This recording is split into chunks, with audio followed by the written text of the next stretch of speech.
T'as souvent une idée ou une pensée dans la tête, mais tu sais pas comment la dire. Avoir du vocabulaire, ça permet de préciser sa pensée, de s'exprimer, de tenir une conversation, de débattre, mais aussi de comprendre ce qu'on te dit. Comme le dit Boileau, ce que l'on conçoit bien s'énonce clairement et les mots pour le dire arrivent aisément. Enrichir son vocabulaire, ça s'apprend et ça s'entretient au fil des années.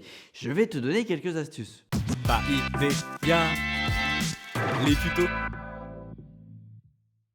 Alors, à quoi ça sert d'enrichir son vocabulaire? Déjà, ça va te permettre de clarifier ta pensée. Plus ton vocabulaire est élargi et spécifique, plus tu pourras justifier ton point de vue, participer à un débat, faire une rédaction en français, argumenter un raisonnement ou une démonstration. Le bon vocabulaire t'aide à identifier les sujets, les objets, à préciser la nature des actions et donc à t'exprimer avec justesse. Ensuite, le vocabulaire va t'aider à nuancer ton propos. Par exemple, pour décrire la couleur d'un lac sur un tableau, parler de verre céladon, ça va apporter une nuance par rapport au verre d'eau ou au verre bouteille. Pratique pour se la péter au musée. De la même façon, si t'es en colère, t'es en colère. T'es pas irascible, fâché ni vexé, t'es en colère. Il y a de la nuance. La variété de ton vocabulaire, c'est comme une palette de couleurs. Tu peux toujours l'étendre. Tu vas pouvoir aussi être plus précis dans ton expression. Plus ton vocabulaire sera précis, plus ton discours le sera aussi et mieux tu te feras comprendre. C'est important par exemple de faire la différence entre immigration et émigration. Ou alors faire la différence entre apolitique et apartidaire.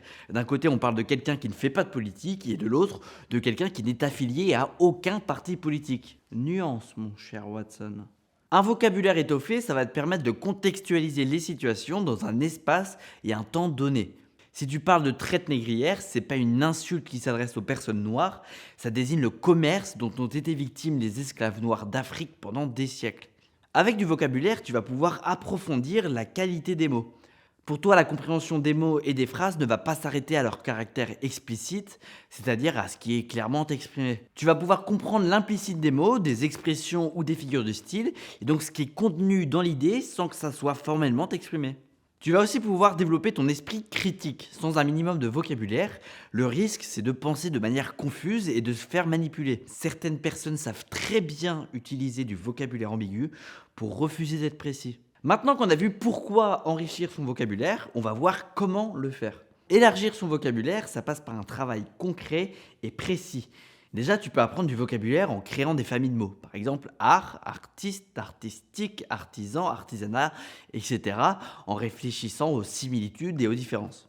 Travaille aussi avec des dictionnaires, que ce soit papier ou en ligne, en évitant les pièges comme les faux amis, les homonymes et les mots qui ont plusieurs sens, en langue étrangère notamment. Une fois que tu as appris les mots, entraîne-toi à les employer pour bien les mémoriser, quitte à forcer un peu le truc au début.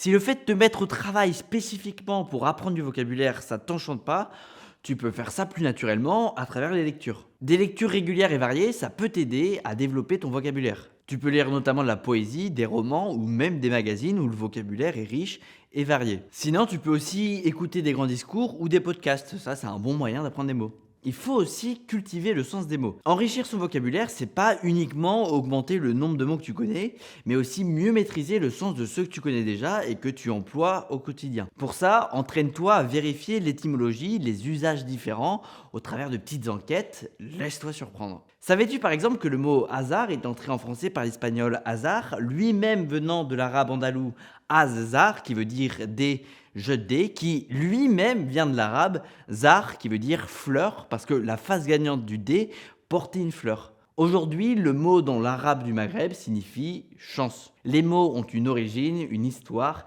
ils voyagent d'un pays à l'autre et se transforment dans le temps.